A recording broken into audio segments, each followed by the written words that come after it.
코로나 확진자가 40만 혹은 50만을 정점을 바라본다 말하는데 사실은 정점인지 아닌지 저희는 알 수 없으니까 어쨌든 하나님의 도우신 가운데 모든 은혜도 건강도 회복되기를 주의 이름으로 소망합니다.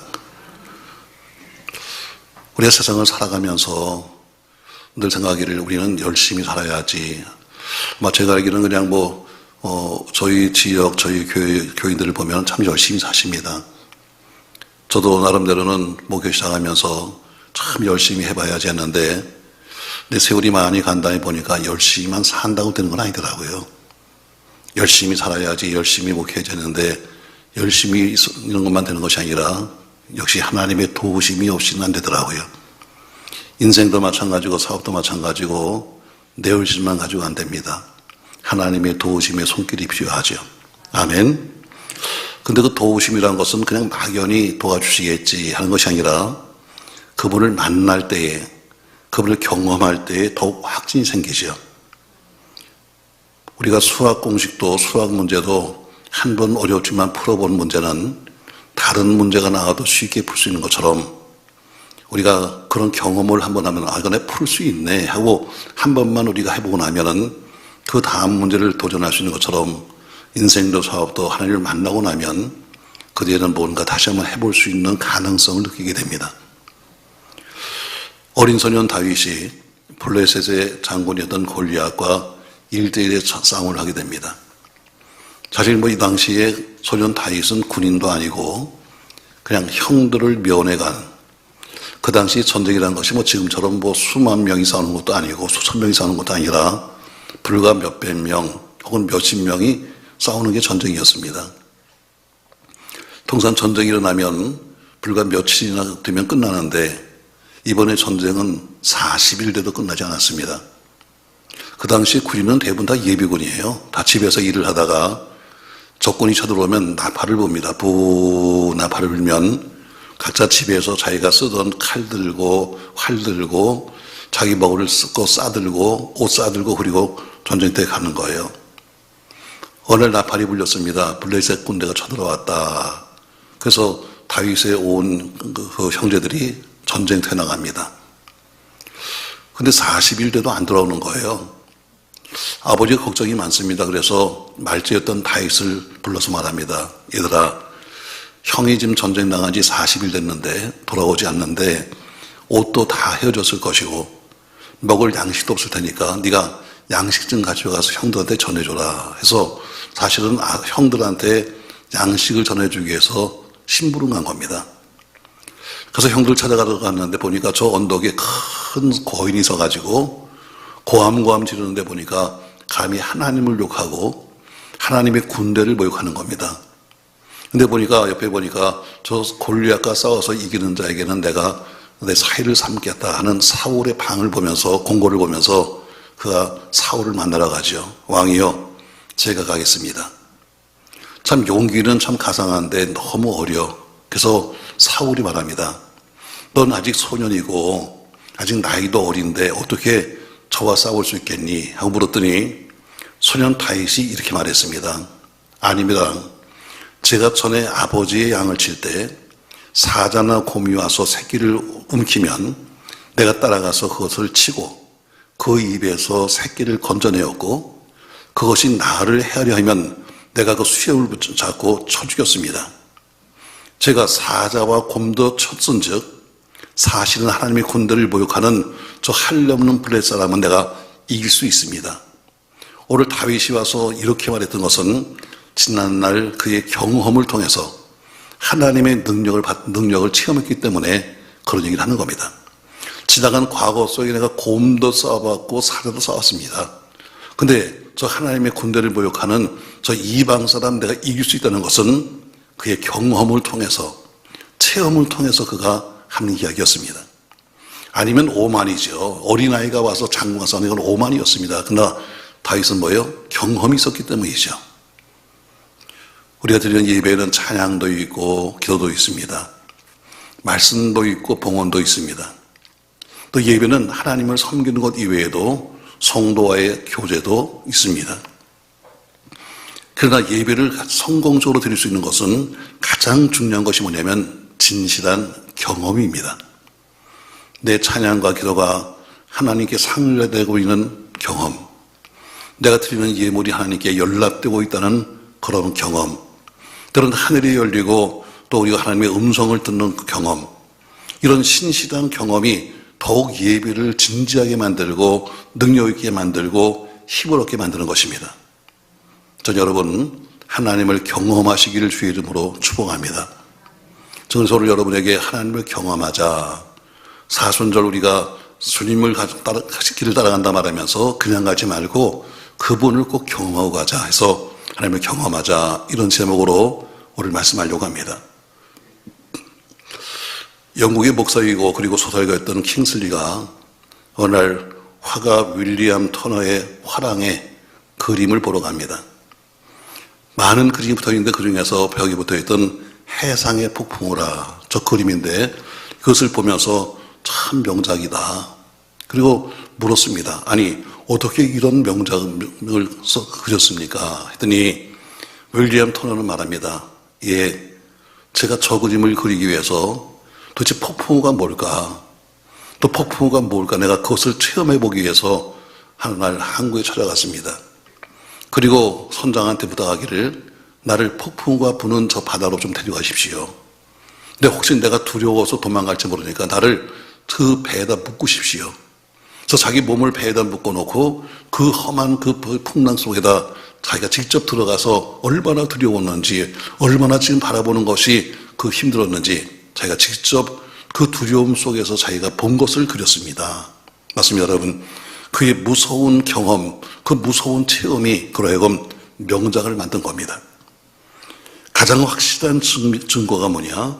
가장 확실한 증거는 동기는 체험입니다. 신앙생활도 마찬가지로 해서 경험이 필요하고 체험이 필요한 거죠. 어떤 분이 말합니다. 목사님, 신앙생활의 성공 비결이 뭐예요? 이렇게 말합니다. 신앙생활의 성공 비결 있습니다.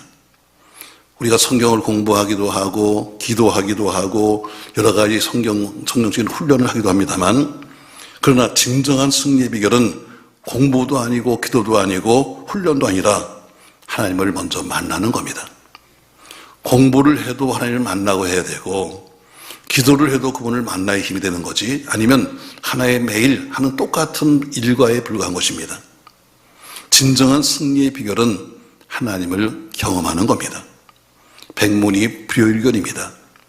100번 듣는 것보다 한 번 보는 것이 낫습니다.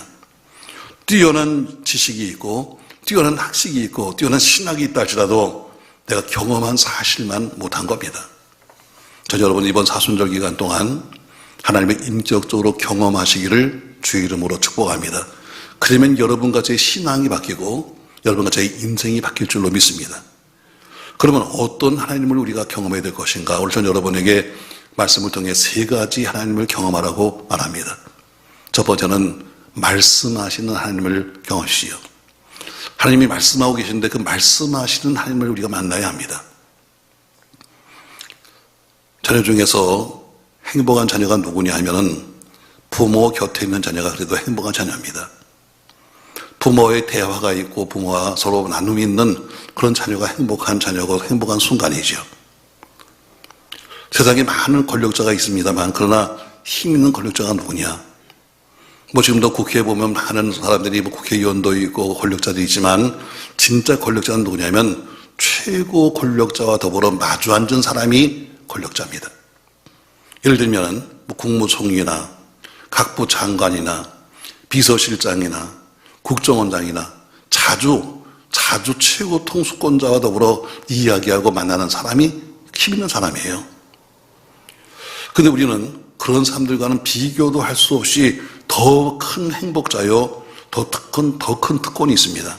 왜냐하면 우리는 하나님의 말씀을 듣기 때문입니다. 대통령과 더불어 함께 얼굴을 마주보면서 그의 말씀을 듣기 때문에 그들이 권력이 있다면, 우리는 하나님과 더불어 말씀을 들으면서 그분과 더불어 대화한다면 우리는 더 특권자요, 더 큰 세력이 있는 겁니다. 우리 모두가 예수를 믿으면, 교회를 다니면 어쨌든 신앙이 있든 신앙이 없든 간에 그래도 마음속에 이런 마음이 있습니다. 한번 만났으면 좋겠다, 하나님. 매일 무슨 남들이 말하는데 그 하나님, 내가 한번 만났으면 좋겠다. 만나면 믿어질 텐데 아마 이렇게 생각할 겁니다. 또 내가 그분의 음성을 직접 들어봤으면 좋겠다. 아마 이럴 거예요. 저도 마찬가지로 그분을 만나고 싶었고 또 그분의 음성을 듣고 싶었습니다. 하나님께서 여러 번 저에게도 만날 수 있는 기회를 주셨고 들을 수 있는 기회를 주셨습니다. 때로는 그분이 마음속의 음성으로 마음 들려주시기도 했고 때로는 희망으로 내게 보여주시기도 했고 때로는 위로하시고 때로는 무섭게 책망하셨습니다. 하나님은 그 외에도 여러 가지 방법으로 우리에게 말씀하고 계십니다. 여러 채널을 통해서 말씀하시죠. 자, 지금 또 대통령이 이번에 못 뽑혔습니다만 그분이 여러 가지 말을 하고 있습니다. 근데 우리가 직접 그분을 만나서 들을 수도 있고 혹은 언론을 통해서 들을 수도 있고 그분이 담화를 통해서 들을 수도 있고 혹은 뭐 비서를 통해서 들을 수도 있는 것처럼 모두가 다 똑같이 그분의 말을 듣는 겁니다. 그처럼 채널은 다르지만 그 모두가 당선인의 말인 것처럼 하나님도 마찬가지로 지금 여러 가지 방법으로 말씀하시되 그 특별히 말씀하시는 것이 기록된 말씀, 성경을 통해서 이렇게 말씀하고 계십니다. 계시된 말씀, 영음을 통해서 이렇게 말씀하고 계십니다. 때로는 환상도 주시죠. 그러나 대부분 여러 가지 방법이 있습니다만 그러나 주로 우리에게 하시는 말씀이 뭐냐면 바로 설교를 통해서 우리에게 말씀하시는 겁니다. 이번에도 정치 선거하는 거 보니까 어떤 사람은 이렇게 말하더라고요. 후보에게 직접 오라고 하세요.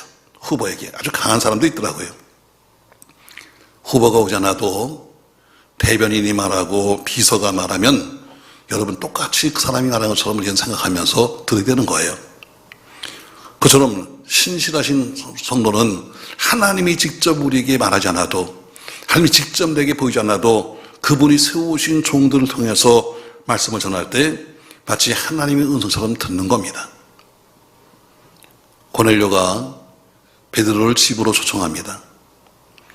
그래서 베드로가 집으로 왔는데 고넬료가 하나님의 종이 왔다고 해서 하나님의 사자라고 해서 큰 절을 하면서 베드로를 집으로 모십니다.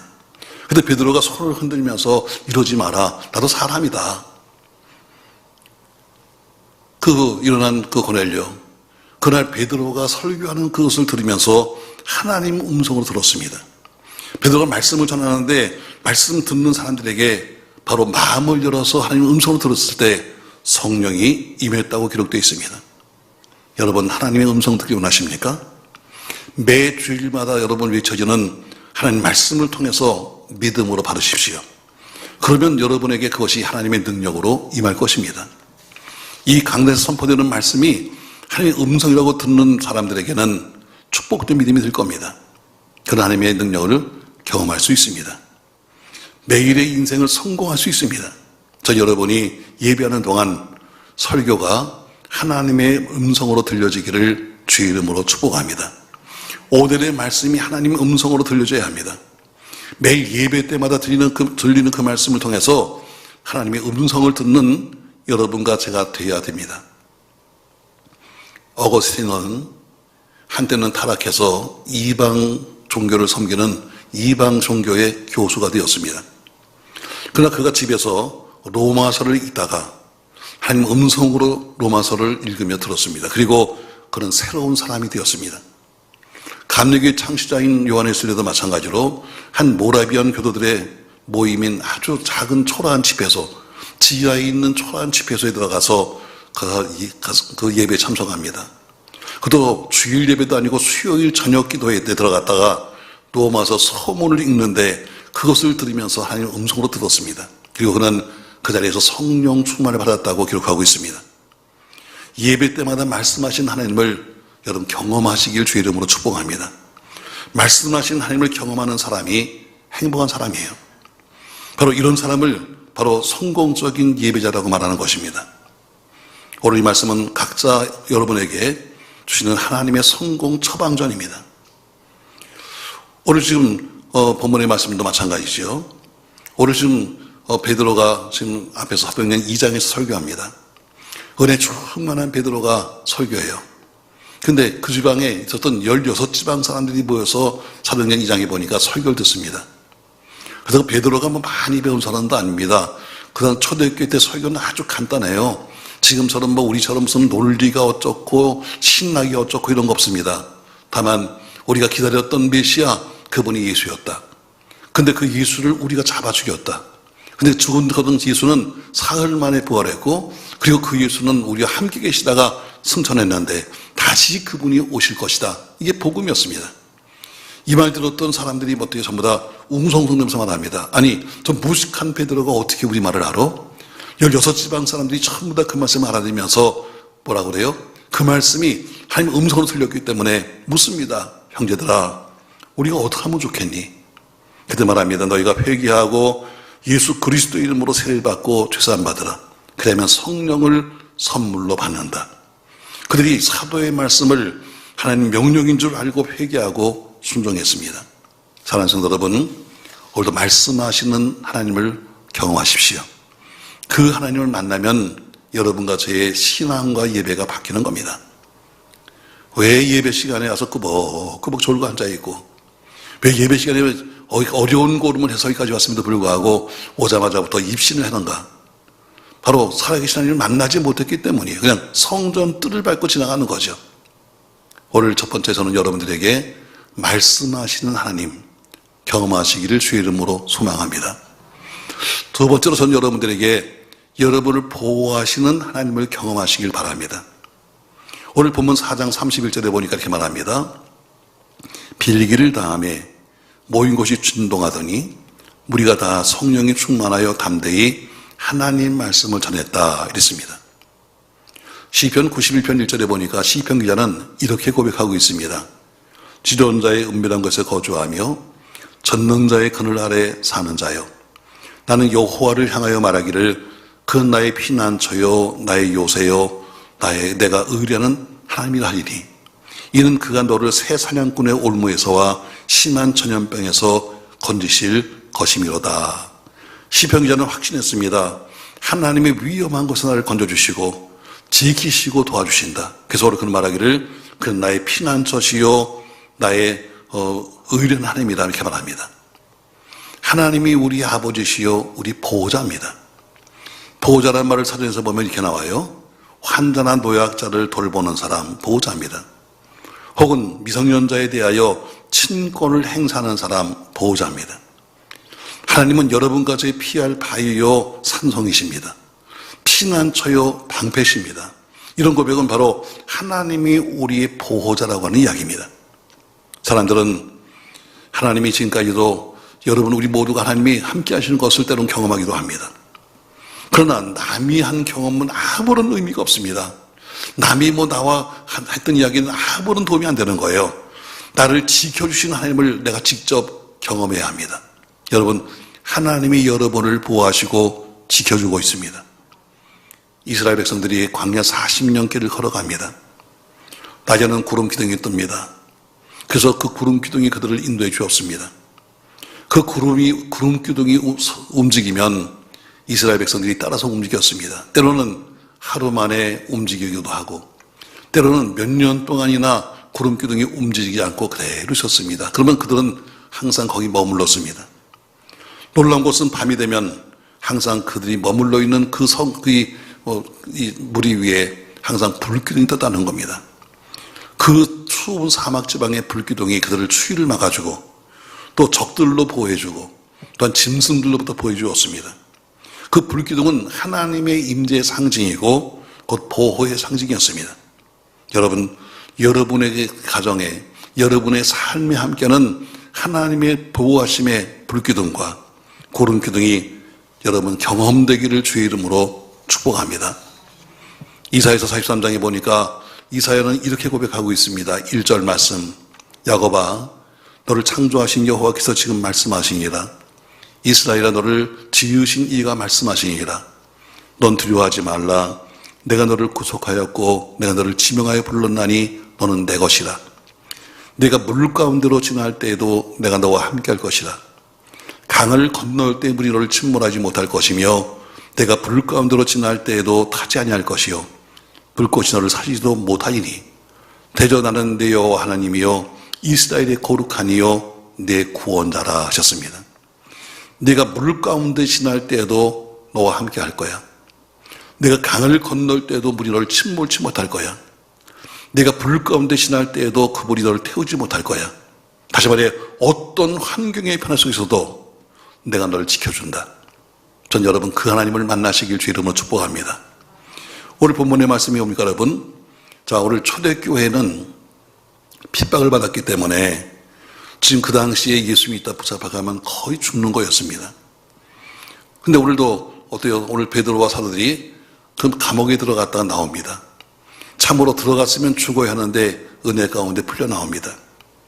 가서 한마디 들었습니다. 절대로 다음부터는 다니면서 예수 이야기하지 마. 그리고 풀려났습니다. 참 그것도 은혜였었죠. 자, 그런데 그들은 걱정이 생겼습니다. 앞으로 다가올 핍박, 앞으로 다가올 저 어려움, 앞으로 다가올지도 모르는 저 죽음 앞에서 어떻게 하면 좋을까? 그들은 하나님 앞에 기도하기 시작했습니다.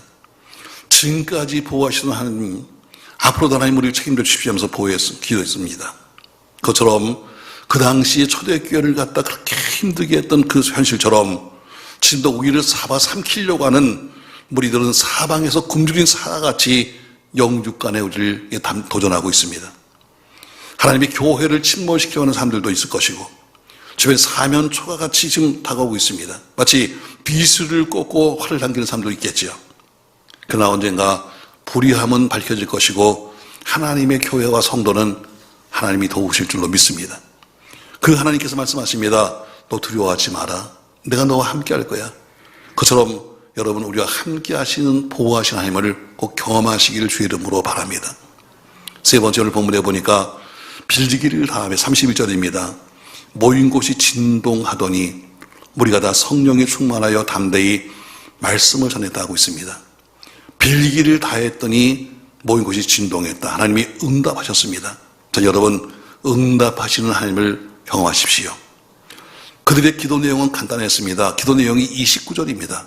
자, 29절 30절 말씀이 기도인데 한번 같이 한번 읽겠습니다. 29절 주여 이제도 그들의 위협함을 구워보시옵고 또 종들로 하여금 담대히 하나님 말씀을 전하게 하여 주시오며 손을 내밀어 병을 낫게 하시옵고 표적과 기사가 거룩한 종 예수의 이름으로 이루어지게 하옵소서 하더라. 아멘. 자, 오늘 그들이 했던 기도 내용입니다. 아주 원시적인 기도고 원초적인 기도입니다. 지금 우리처럼 거룩하시고 자비로우시고 이런 말 하나도 안 붙던 아주 원초적인 기도였습니다. 왜? 그만큼 시급했습니다. 그들의 생사를 가르는 기도였었고 더 이상 고상하고 거룩한 기도를 드릴 만한 여유가 없었습니다. 그들은 지금 대적이 제일 두려웠습니다. 언제 죽을지 몰랐습니다. 지금 우리처럼 앉으면 장사가 좀 안 돼요. 돈이 좀 안 벌려요. 직장이 힘들어요. 여러분 이런 기도가 아니라 죽느냐 사느냐는 기도였습니다. 이번에 한 번은 우리가 훈방 조치로 나왔지만 다시 잡혀가면 죽음이 기다리고 있었습니다. 그렇다고 해서 주께서 말씀하신 것처럼 복음을 전하지 않을 수는 없었습니다. 이 절박할 때 드린 기도가 29절입니다. 하나님 복음을 전해야 하는데 우리가 지금 너무 힘듭니다. 우리 위협함을 구워보십시오. 종들로 하여금 말씀을 전하게 하십시오. 그러려면 우리에게 필요한 것이 뭡니까 여러분? 손을 내밀어 병을 낫게 하시고 표적과 기사가 거룩한 종 예수 이름으로 일어나게 하십시오 하면서 오늘 간절히 기도했습니다. 자신들의 목숨을 지금 때문에 기도하는 지금 그 기도, 우리가 지금 대적을 고발하는 기도, 지금 눈앞에는 죽음의 그림자가 와 있습니다. 죽음이 눈앞에 와 있는데 무슨 다른 체면이 필요하고 무슨 미사후가 필요하겠습니까? 그들은 기도합니다. 하나님 전능하신 하나님, 우리 좀 살려주세요. 우리 좀 봐주세요. 우리가 지금 죽게 되었습니다. 그리고 우리가 담대히 말씀을 전할 수 있도록 도와주세요. 손을 내밀어 병을 낫게 하십시오. 표적과 기사가 예수 그리스도 이름으로 이루어지게 하십시오 하고 기도했는데 정말 하나님이 역사하셨습니다. 기도가 끝나자마자 오늘 마지막 거저 보니까 빌기를 다음에 기도가 끝나자마자 그들이 모인 것이 진동했습니다. 지진이 난 것 같았습니다. 근데 보니까 지진이 아니었습니다. 하나님의 임재였습니다. 그들에게 성령의 충만으로 응답하셨습니다. 전 여러분 이런 기도의 응답이 있기를 주의 이름으로 축복합니다. 지금까지 두려웠습니다. 죽으면 어떡하나, 우리가 잡히면 어떡하나 했는데 그때부터 마음이 담대해졌습니다. 용기가 생겼습니다. 죽음의 공포에서 벗어나서 담대히 말씀을 전했다라고 오늘 본문에는 기록되어 있습니다. 이게 바로 응답입니다.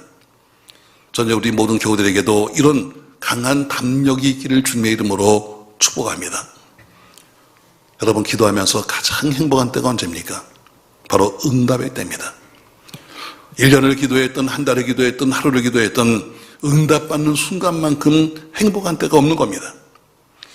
근데 그렇게 힘든 기도 우리가 왜 또 기도하게 만듭니까? 응답 받아봤기 때문에 기도하는 겁니다. 누가 우리 신앙생활에 힘을 줍니까? 응답이 우리에게 힘을 주는 겁니다. 신앙생활의 많은 간증을 들어보면 대부분 기도 응답의 간증입니다. 전 여러분 이번 사순절 여러분의 모든 기도가 응답되기를 주의 이름으로 축복합니다. 이 교회 속에서 여러분 그런 응답받는 경험이 있어야 합니다. 초대교회는 매일마다 연속적인 기도 응답을 체험합니다. 그래서 초대교회는 강했던 거예요. 사도행전 2장에 보니까 한 곳에 모여서 그들이 전혀 기도에 힘쓰다가 120명의 성도들이 성령 강림받는 응답을 받습니다. 사도행전 11장에 보니까 고넬료가 기도하는데 베드로를 청해서 기도해라 해서 베드로를 청해서 기도하는데 그곳에 성령이 임했다고 되어 있습니다. 12장에 보니까 베드로가 감옥에 갇혔습니다. 온 교회가 그를 위해서 기도했습니다. 하나님의 사자가 그를 건져내 주었습니다. 기도했지만 그러나 믿지 못했습니다. 기도했는데 베드로가 감옥에서 나왔습니다. 그리고 문을 두들깁니다. 근데 열어주지 않습니다. 왜? 행여나 잘못된 거 아니야?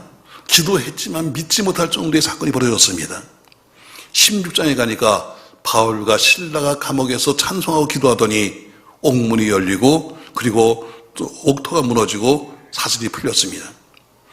놀라운 응답입니다. 이런 응답을 자꾸 경험하기 때문에 그들은 또 기도하고 또 기도하고 또 기도하고 믿음은 강해지고 또 강해졌습니다. 사랑하는 성도 여러분, 기도는 응답을 낳고 응답은 또 새로운 기도를 하게 만드는 것입니다. 전 여러분이 모두가 이런 응답을 받으시기를 주의 이름으로 축복합니다. 그럼 결과가 뭡니까 여러분?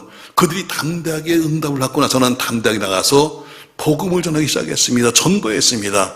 이런 동일한 일이 여러분과 제게 일어나길 바랍니다. 우리 교회가 또한 여러분이 기다리는 하나님의 응답이 있습니다. 그 응답이 어떤 방법으로 올지는 모릅니다. 그것은 하나님의 영역이니까요. 그러나 분명히 하나님은 말씀하셨습니다. 네 작은 신음소리에도 내가 응답하겠다. 우리 마음속에 있는 생각을 하신 하나님이 언제나 내 마음을 아시고 응답하십니다. 우리 이 일로 인해서 더욱 크신 하나님의 은혜로 들어오기 바라고 여러분과 제가 지금 현재는 응답 못 받을지라도 전 믿습니다. 하나님이 곧 응답할 줄로 믿습니다. 전 이렇게 오늘 결론을 맺겠습니다. 여러분 하나님의 임재를 소망하십시오. 그분을 만나고 믿어야지 듣고 믿어서는 안 됩니다. 만나고 믿어도 살기 힘든데 남의 이야기만 듣고 믿는 사람들은 가다가 좀더 포기할 수밖에 없습니다. 하나님의 임재를 소원하십시오. 그리고 임재를 경험하십시오. 예배 때마다 말씀하시는 하나님의 음성을 경험하십시오. 어떤 분이 강단에서 말씀하시는 그 말씀이 하나님 음성으로 들리길 주의 이름으로 축복합니다. 그리고 매 순간마다 하나님의 보호하심을 경험하십시오. 사망의 은참는 골짜기로 간다 할지라도 주님의 지팡이와 막대기가 나를 건져줄 줄로 믿습니다. 그리고 위험할 때마다 기도의 응답이 있기를 주의 이름으로 소망합니다. 하나님을 경험하는 것이 바로 가장 큰 복 중에 복인 것입니다. 여러분에게 오늘 하나님을 경험하십시오. 저는 세 가지를 말씀했어요. 첫 번째, 말씀하신 하나님. 말씀하시는 하나님을 만나십시오. 두 번째, 우리를 보호하시는 그분을 만나십시오. 세 번째, 응답하시는 하나님을 만나십시오.